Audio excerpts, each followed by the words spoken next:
kehadiran agama Islam yang dibawa oleh Nabi Muhammad sallallahu alaihi wasallam diyakini dapat menjamin terwujudnya kehidupan manusia yang sejahtera lahir dan batin, sebagaimana terdapat dalam sumber ajarannya, yaitu Al-Quran dan hadis yang tampak ideal dan agung. Di dalam Al-Quran dan hadis, Allah memerintahkan umat Islam untuk berjihad dan menegakkan syariat Islam sebagaimana yang telah dilakukan oleh Nabi Muhammad sallallahu alaihi wasallam. Namun Allah juga memerintahkan kita untuk saling mengasihi dan menghormati antar umat beragama.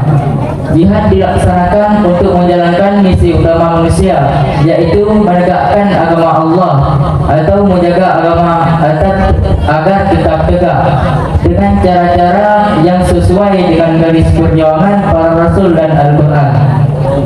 Jihad dilaksanakan oleh para Rasul adalah berdakwah agar manusia meninggalkan kemusyrikan dan kembali kepada aturan Allah, dan mendidik manusia agar sesuai dengan penciptaan mereka, yaitu menjadi khalifah Allah di muka bumi. Rumusan masalah. Yang pertama, apa pengertian jihad? Yang kedua, bagaimana hukum tentang jihad? Yang ketiga, mengetahui rukun jihad. Yang keempat, mengenal macam-macam jihad. Dan yang terakhir, yang kelima, apa pendapat ulama tentang jihad? Adapun tujuan masalah, yaitu yang pertama mendeskripsikan pengertian jihad, yang kedua dapat mendeskripsikan hukum tentang jihad berdasarkan hukum Islam, yang ketiga dapat mendeskripsikan rukun-rukun jihad, yang keempat dapat mendeskripsikan macam-macam jihad, dan yang kelima dapat mendeskripsikan pendapat ulama tentang jihad dalam Islam. Pengertian jihad. Jihad berasal dari kata jahada, yang berarti mencurahkan segala kemampuan untuk tercapainya suatu yang diinginkan dengan bersungguh-sungguh. Sesungguhnya Allah telah mewajibkan jihad kepada orang-orang mukmin dan orang-orang muslim, berjihad dengan harta mereka dan jiwa mereka di jalan Allah Subhanahu wa taala. Jihad merupakan kewajiban yang telah ditetapkan dan mempunyai pahala yang sangat besar di sisi Allah Subhanahu wa taala. Jihad adalah ibadah yang utama, seperti dalam sabda Rasulullah sallallahu alaihi wasallam. Sesungguhnya orang yang berjuang, yang berjihad di jalan Allah, di mana Allah mengetahui orang-orang yang berjuang, orang-orang yang berjihad di jalannya, ialah laksana orang yang berpuasa, berdiri di malam hari dengan khusyuk, ahli rukuk dan ahli sujud. Dasar hukum jihad. Yang pertama dalam Al-Quran. Dalam Quran surat Al-Ankabut ayat 6, Allah Subhanahu wa taala berfirman, A'udzu billahi minasy syaithanir rajim. Bismillahirrahmanirrahim. Wa man jahada fa innama yujahidu li nafsihi. Innallaha laghaniyyun 'anil 'alamin. Yang artinya, dan barang siapa yang berjihad, maka sesungguhnya jihad itu adalah untuk dirinya sendiri. Sesungguhnya Allah Maha Benar, Maha Kaya, tidak memerlukan sesuatu dari alam semesta. Quran surat Al-Ankabut ayat 6. Adapun dasar hukum yang kedua dari Al-Hadis. Dari Ibnu Umar radhiyallahu anhu, ia berkata, saya diutus dengan pedang hingga Allah disembah tiada serikat baginya, dan rezekiku dijadikan di bawah naungan tombak. Kehinaan bagi siapa yang menyalahi perintahku, dan siapa yang menyerupai suatu kaum, maka ia termasuk pada kaum tersebut. Hadis riwayat Ahmad. Adapun rukun jihad yang pertama, niat yang tulus. Setiap sesuatu pasti diawali dengan niat. Innama a'malun binniyat. Sesungguhnya sesuatu itu beserta dengan niat. Yang kedua, hendaklah jihad itu dilakukan di belakang komando seorang pemimpin yang muslim. Hendaklah jihad itu mempunyai seorang pemimpin, maka setiap orang yang mengikuti pemimpin tersebut harus berada di belakang komando seorang pemimpin yang muslim.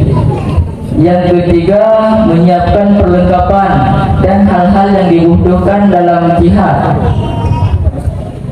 Hal-hal yang dibutuhkan dalam jihad sangat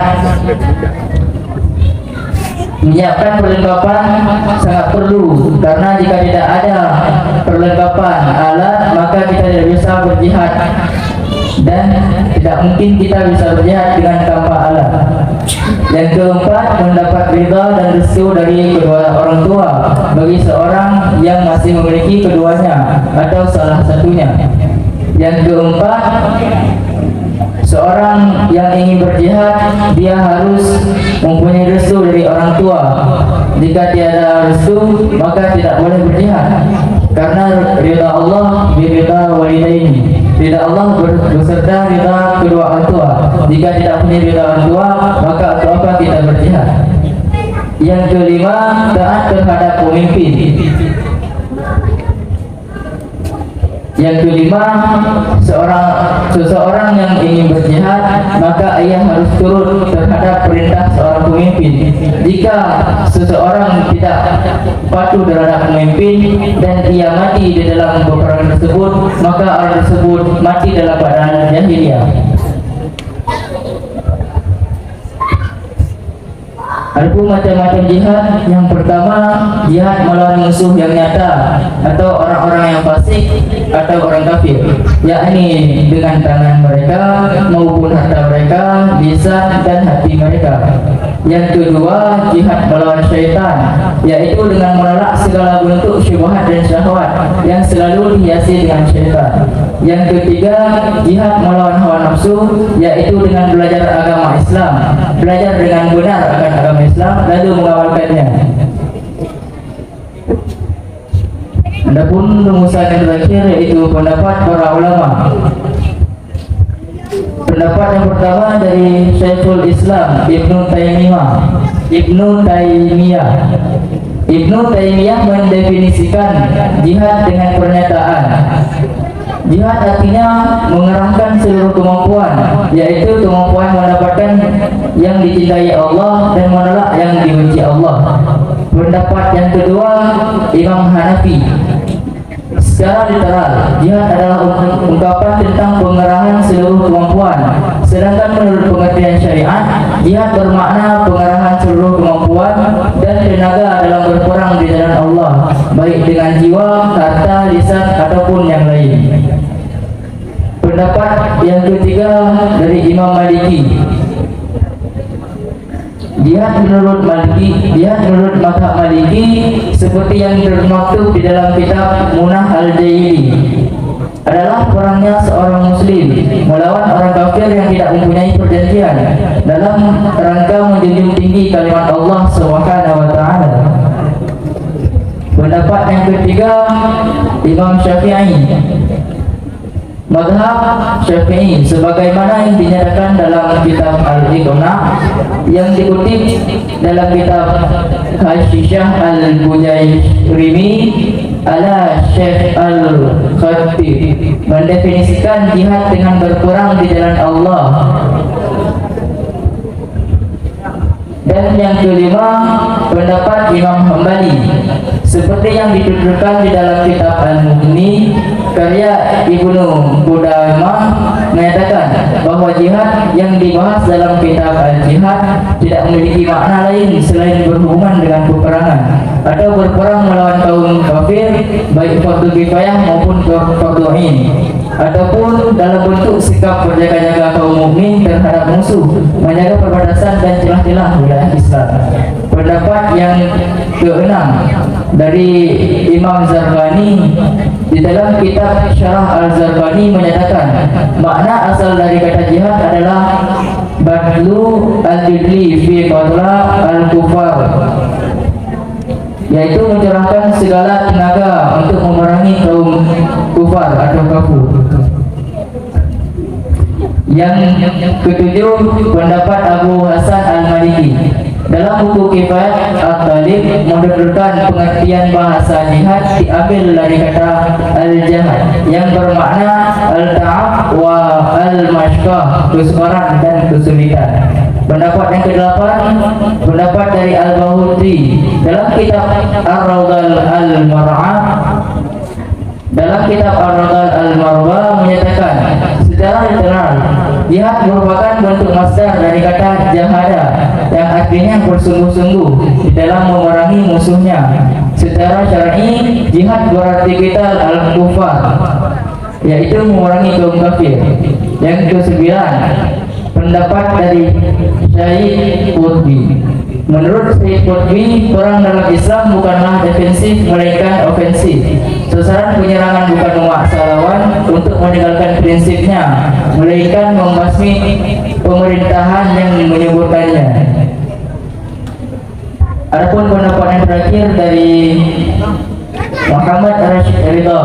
Menurut Muhammad Rashid Ridha menafsirkan bahwa jihad yakni jihad tiada semata-mata melakukan peperangan, melainkan jihad bermakna harfiah, upaya jerih payah seseorang bisa ditempuh perjuangan dakwah, pendidikan, pengentasan kemiskinan dan perbaikan bumi.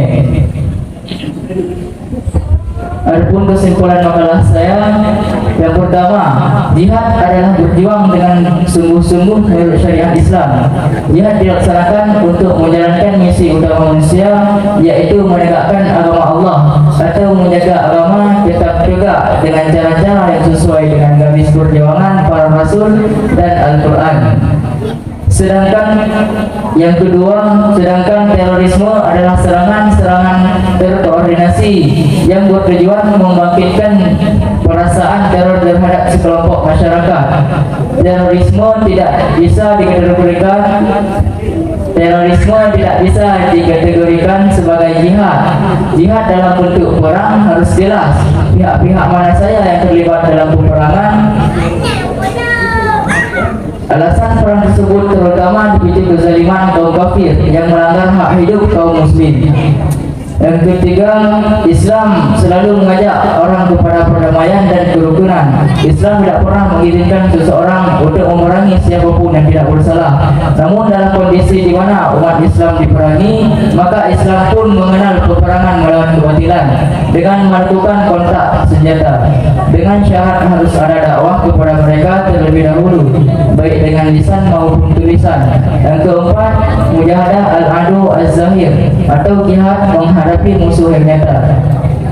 Mujahadah as-syaitan, jihad menghadapi syaitan. Mujahadah an-nafs, jihad memerangi hawa nafsu. Yang kelima, jihad menurut syariat Islam adalah berjuang atau usaha atau ikhtiar dengan bersungguh-sungguh. Jihad dilaksanakan untuk menjalankan misi utama manusia, yaitu menegakkan agama Allah atau menjaga agama tetap tegak dengan cara-cara sesuai dengan garis perjuangan para rasul dan juga Al-Quran. Adapun sarannya, yang pertama, santriwan-santriwati dapat merealisasikan arti jihad dengan yang sebenarnya dan tidak terpengaruh dengan aliran-aliran radikal yang mengatasnamakan Islam. Yang kedua, santriwan-santriwati dapat mengetahui dasar-dasar hukum jihad. Yang ketiga, santriwan-santriwati dapat mengenal rukun jihad. Yang keempat, santriwan-santriwati dapat menjelaskan macam-macam jihad. Yang kelima, santriwan atau santriwati dapat mengetahui pendapat-pendapat ulama tentang pengertian jihad dalam perspektif Al-Quran. Sekian dari makalah saya. Terima kasih kepada peserta dengan nomor 411 yang telah menyampaikan beberapa intisari dari makalah yang berjudul Jihad dalam Pandangan Islam dan Hukumnya. Jadi di dalam judul Anda menegaskan bahwa ingin menjelaskan jihad dalam pandangan Islam dan juga hukum dari jihad.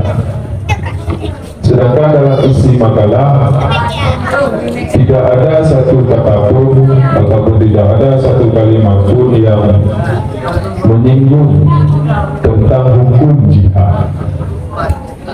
Coba Anda sebutkan hukum jihad itu sendiri. Yang pertama, hukum jihad fardhu ain. Apabila musuh ataupun orang-orang kafir ingin memerangi kita, maka kita wajib untuk memerangi orang kafir tersebut. Yang kedua, fardhu kifayah. Apabila musuh tersebut memang tidak mengganggu kita ataupun orang kafir tersebut patuh terhadap peraturan-peraturan yang dibuat oleh orang Islam, maka itu fardhu kifayah. Sekian. Jadi untuk rukun jihad, apakah rukun-rukun tersebut bisa kita gunakan dalam bentuk jihad secara umum ataupun khusus pada jihad-jihad yang tertentu? Jihad-jihad yang tertentu. Sebagai contoh, Jihad dalam peperangan, perang melawan orang kafir. jadi untuk perang lawan orang kafir, rukun jihad dari mangkok menang, Ya, mangkok menang bukti, di mangkok. Jino dalam pembahasan macam-macam jihad dan juga tentang belajar ilmu agama. Yang yang pertama, belajar ilmu agamanya sebagai jihad melawan hawa nafsu. Bahkan agama belajar ilmu agama dalam jihad melawan syaitan. Nah, dengan tawarno ilmu agama, tayo akan mengetahui cara-cara melawan nafsu. Makanya tayo harus tawarno ilmu agama ini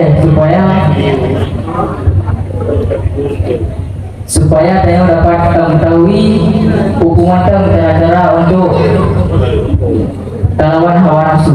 Makanya kita mau melawan hawa nafsu. Jino wata bernonya dikekang lawan nafsu. Ki panjara tanyo dengan tamerno untuk lawan hawa nafsu. Hawa nafsu dengan tiga penyam. Kawan dia jauh, bukan saja. Gimana? Ada lawan, jika jadi. Gimana? Berarti harus lawan ini dulu. Bangun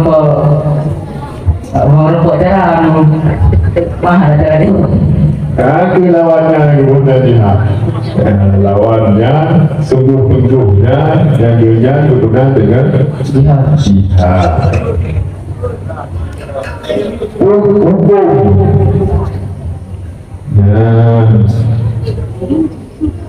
Dari jihad melawan hawa nafsu. Wajib atau wajib kifayah.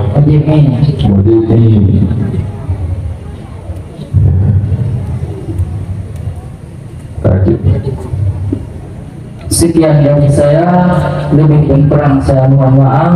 Akhirul kalam, assalamualaikum warahmatullahi wabarakatuh.